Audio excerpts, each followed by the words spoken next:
Hello and welcome to another jungle video, and in this one we are going to be talking about why ganking needs to be perfect in Season 12. I have the perfect game to show you why ganking can be so successful, but also the downsides if you don't get it right, and that a good gank is not only in the mechanical but also in the mind. Those high-level tracking and anticipation plays, the reactive plays, and how that all plays into jungle experience, level spikes, and the Season 12 jungle. So if you always like these ganking videos that I bring out every now and then, please consider leaving a like and of course subscribing. Some of the inspiration from this is taken directly from my coaching, which is of course available on Patreon. And now without further hesitation, let's begin. Now obviously in a farming meta you can relax a little bit. We do our sequencing, we use our ultimate, you don't make high variance plays because the payoff can basically be a huge risk, whereas you have the guaranteed experience of your cams. And that's just it, ganking comes with risk, it can be high variance. A full sequence jungler might be slower now, but if you fail at ganks, they will overtake you and get ahead anyway. Even though the jungle has been stifled in terms of experience compared to about a year ago, if you fail at enough ganks and you even make mistakes that are on the mechanical side, even if it's a good decision, the enemy jungler will end up having that lead. Because you'll never be able to match their inactivity in terms of ganking and their activity in terms of farming, especially playing around their level 6/ultimate, your ganking needs to be able to punish them in some capacity. Many low elo players simply prefer to scale, farm, make sure you're doing a little bit of activity, control objectives, and they don't really want to gank because it's kind of difficult to guarantee success. But at the same time, it's not like you're walking in with challenger ganking mechanics and knowledge. You just run in, use your spells, and say ganking equals good. It doesn't mean that you need to pick a low econ jungler. You can still pick a high econ jungler. The difference is you need to be able to swap your camps and ganks seamlessly while counter jungling at the same time. I'll release a video next week on how you must jungle to carry in Season 12. That's a different video. We'll go much more in depth in terms of this topic. So that in part is why your ganking mechanics need to be on point, but how can we achieve this? And so I'm going to highlight now some simple and advanced ganking mistakes and things that you could use to fix, and then go over the gameplay, the high elo gameplay that shows you what happens when all of this comes together and you can get 25 stacks, 25 kills, easy wins with no concerns. We need to talk about timings, we need to talk about mechanics, and we need to talk about your ability to shut down the enemy jungler while doing this, so the variance in ganking gets significantly reduced, so that the leads you get in Season 12 from this activity don't come back to bite you in the form of bounties. Firstly, I just had a hack room coaching. You see this, we do a full clear, we take a crab, and then we waffle. We didn't track the enemy jungler's first clear properly. We missed an opportunity to perhaps gank on the bottom side, which is okay, you do miss these opportunities sometimes. But if we're not going to make that proactive gank and take advantage of the fact that the enemy bot lane is low with no sums, then we might as well understand that, hey, the enemy jungler sequenced opposite to me. If I go back to base right now knowing he full cleared, which you should if you're tracking correctly, I can be there in time to counter gank. As you can see, this was not the case. We missed it, no one dies, but at the same time we were not able to be present to turn this around in our favor. It won't always be that easy, but it's at least putting yourself in the best position to make the play.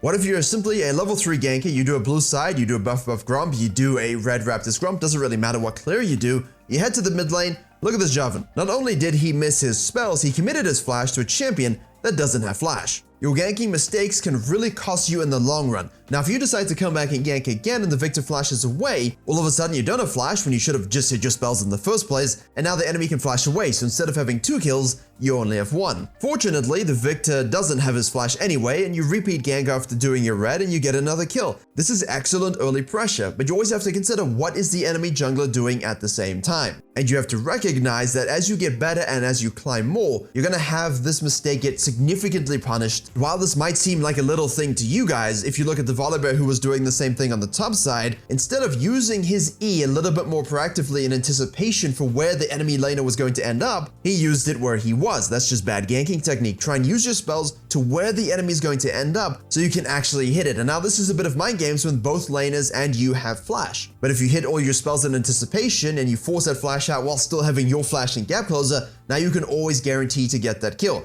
Mordekaiser played it well, Volibear played it badly, a kill that should have existed did not. The second last mistake that I'm seeing is people not reacting to laners. They're not reacting to enemy junglers ganking. We call it reactive pathing, but sometimes it's, hey, those laners are low, let me adapt my first clear to gank that lane. Hey, those laners are low, instead of full sequencing, let me cut away and make the move. See how this Volibear was doing Raptors, took the wrong approach to go and gank the low HP Silas, and because he moved into the vision radius of that last minion who does his last good deed before death, the enemy Silas knows, hey, look, I see the Volibear, I know it's warded, I'm gonna place the ward, I'm gonna back up. If the Volibear very simply just said, you know what, I have the minions pushing against me on the enemy team, they're gonna spot me if I walk at him and he's gonna simply run away. You are not cutting him off, you are chasing him, that's the worst kind of thing. If you simply walked around the long way knowing that you have a control ward in the bush, you can simply take a good angle of approach, the Silas will have nowhere to go because he doesn't have flash, and because you do, that's a Q flash dead Silas. That's a very simple reactive gank. I mean, you're gonna see a Warwick turbo sprint down to the bottom lane. He can do that. Sometimes you might always think that ganks is something that's very equal, very set up, very measured. There's wards, there's scanners, and sometimes it's just looking for an advantage that makes it unfair in your favor, like rotating to the bottom lane and picking up a double kill. And finally, the most advanced point that we need to talk about before we get into our gameplay, this Virkayu shows you not only the power of that reactive pathing gameplay, but how strong it can be when you track the enemy jungler and where they're going. In this situation, he knew the enemy jungler was going to go to the bottom side. He's also a ganking jungler. Simply make sure you go out of base directly to where they're going to show up. As you can see, it works out very well. Now, if you killed the enemy jungler because you had a nice tracking counter gank and you know he came, top to bottom, he just did his bottom side, where's he going to go next? Obviously to his top side camps. So what the tendency for a lot of you in this situation might be is to go to your Krugs, go to your Raptors, go to your Wolves, go to your Gromp, if they're up. But the most important thing is, hey look, my top laner is pushing. I understand that is a lane that Lee Sin will want to gank if he's headed to that side of the map. I need to make sure I can be very efficient. And that's why we skip the Krugs, because they are geographically undesirable in this situation. And of course they waste time. Do your Raptors while going to the top side. There's an RNG crab that's also going to spawn. We want to make sure to deny that. That's part of how to jungle in Season 12, denying that experience of that first RNG crab. And now because we understood that Lee Sin's going to be top side and probably look to gank the top laner given he just died bottom side, remember the more failed ganks a ganking jungler has, the more they're gonna keep trying. Perfectly timed, perfectly goes in, gets the reset, becomes the Yone, and now because you Yone, he uses 200 years to, kill the enemy laner. That won't necessarily happen for you all, but at the very least you will save your laner, kill the enemy jungler. Now you can fall back to your Herald, the Crab, the blue side, whatever the map might look like. How much better is this? And you didn't even farm. You took one camp from bottom lane to top lane, you secured an RNG Crab and got a double kill. That's all because we removed the variance from our ganking with high-level tracking and the understanding that we can counter gank and not only directly gank. Now in our main example here where you see everything in a short early game, just how it brings together a huge lead that you can then use to snowball, I'll leave the match history in the description so you can confirm it. And yes, as a side note, the counter did die in our cheeky level 1 invade, but it doesn't really impact the gameplay we're talking about. So in principle, while it's a thing that can impact the game, it's not something that's very important to the nature of the outcome. With 2 high elo junglers simply starting on the top side and sequencing down, that is absolutely standard, and you're still seeing a lot of junglers, and if you watch the Rek'Sai gameplay channel video that I put out last week, doing full clears. However, doing full clears doesn't preclude you from actually looking to gank, and it doesn't preclude you from actually looking to make map impact. In this situation, the Kiana does what the Jarvan did earlier, except on the red side, 3 camps into the mid lane. What the Kiana doesn't do is anticipate the fact that the Echo will be around the Raptors at this point. That is bad tracking and understanding from what the Echo might want to do as a champion. When ganking like this early, you have to do the following assessment. Where's the enemy jungler and what is their exact goals? If the enemy jungler started on the red and was pathing upwards, he would not be in a position to counter gank this. That's very easy. He'd have to lane counter gank it, or at least leave his wolves and show up. And as you can see, it doesn't work out. The Echo decides to leave his Raptors, rotate to the mid lane, plays to the side where the Pantheon is playing. The Kiana makes an over-aggressive move, a bad tracking error, the Echo makes a strong reactive counter gank, and all of a sudden, he's looking pretty good. Because of this severe mistake by the Kiana and the excellent play by the Echo, all of a sudden, red team's bottom lane, who had killed the blue team's bottom lane, is now stuck in what I'm calling a chase down gank, which is kind of important as well. You don't want to over chase looking for a kill and such things, but if they're in your jungle and you happen to be in the area, there's no harm in simply chasing them down, using a flash and grabbing yet another kill. The proactivity is very important for your regular ganks and understanding of vision, but that's only a surface layer of ganking. It's all these other ganks, these reactive ganks, these counter ganks, these chase down ganks, these cleanup ganks, and of course I'm going to mention it, the lane ganks, which people seemingly forget exist. Mid, bot, top, doesn't matter. You're allowed to approach from the lane side, you can avoid all vision, and it makes it pretty straightforward. Nevertheless, the use of ganking is only good because you not only have an experience lead, but you have a gold lead, you have an item lead. It makes the ganking very simple to execute. So in this case, the Echo says, well, I might as well go back to base and spend my cash monies. And this is some of our tracking information and basically removing the variance from the gank. You know the Kiana is going to be forced and able to take the bottom side crab as well as her blue side in order to somewhat stay relevant. She might anticipate that you do your red side and then have to go to base because you're below, and then you can head to your top side, take your tier 2 Grump, your tier 2 Wolves, etc. Yeah, but we have an alternator and a Dark Seal, so we can reset, take our red side, and we know the Kiana will then, once she's caught up a little bit, look to try and gank on the bottom lane. This is because the red team's bottom lane is enjoying themselves a very big lead, and the Echo doesn't want the Kiana to snowball it out of control such that his lead means nothing. The Echo uses good patience to wait to see if she's going to show up. She does, he chunks her, she runs away, he runs away. Now obviously he's going to head to the top side here. Basically is going to forsake his bottom lane saying, look, I just stopped you getting dove. it's time for me to leave. Now by doing this, obviously the Qiyana can, there she goes, she can simply use good pathing, get around the vision, and repeat gank it, and now dive it. The difference is because we set up that counter gank and prevented it the first time, the Qiyana has to invest double the amount of time for the same play, and because he's done this, he's removed the risk from his gank and increased the risk from hers. If she decided to resequence to the top side, he would have been present for counter ganks, to be there, to impact the map, but if she re-shows bottom lane to make the play she tried in the first place, you can leave your blue side jungle after wolves, take your tier 2 raptors, take your tier 2 Krugs, and then use that beautiful angle of approach that you get by counter jungling and making these plays to make a seemingly more difficult gank on the top side very, very easy.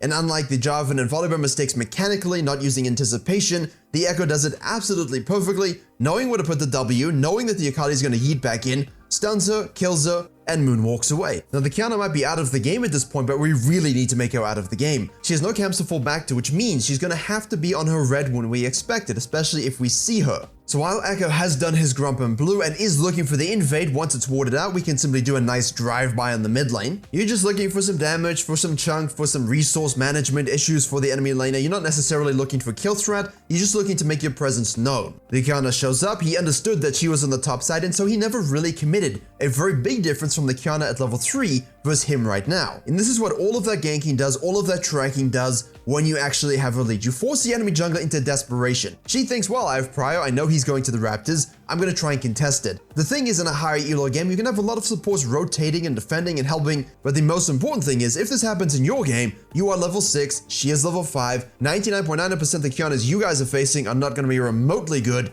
you can simply beat them very easily. It's a bad invade and it's forced of desperation. Most likely, they're not even going to make the invade, they'll just be on the blue side. You can continue to farm your camps, you can counter gank the bottom side, you can invade the blue side. If your laners have Giga Prio, you can basically use the time she's farming to get 6 to sneak a dragon, what have you. There's a lot of things you can do because of everything that the Echo has done thus far. And as you would have seen, now we have 7 kills and it's 8 minutes into the game, and as you keep on farming to say, well, this is easy. And yeah, you remember those ganks I told you about earlier in the video where bottom lanes just push narcissistically and they think no one else exists, and they simply want to say jungle diff because it's in their genetic code? Yeah, you might as well just kill the Ezreal as well. And again, now because the Nami is roaming and the Qiyana feels like, hey, you know what, maybe we can 2v1 the Draven, remaining in the area, finishing your quadrant before heading for top side or heading for the dragon or whatever your play might be, the Echo says, well, you know, if you're going to be bottom lane and I've 8 kills, might as well do something about that. And now the ganks are really not high risk at all. You understand this? None of the ganks the Echo did were high risk. They were all very safe, they were easy, they were obvious. He has a huge itemization spike advantage, and that's because ganking is simply more than running into a lane and killing a laner. It is that, and that's the baseline,